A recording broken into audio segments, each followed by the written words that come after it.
امریکہ کی طاقت، امریکہ کے اسلحے، امریکہ کے بمبار طیارے، سب کچھ اسرائیل کے ساتھ ہیں، اور مسلمان بچوں کو، عورتوں کو، بوڑھوں کو، جوانوں کو مارا جا رہا ہے، اور ان کو بھوک کی تپش کے اندر ان کی جان نکالی جا رہی ہے۔ ہم اس کے مخالف ہیں۔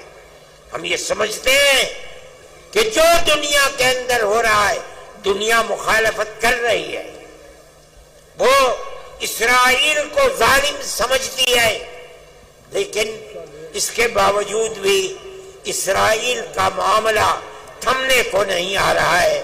ہم مخالف ہیں۔ دنیا میں سب کو جینے کا حق ہے، اسی طریقے سے فلسطینیوں کو بھی جینے کا حق ہے۔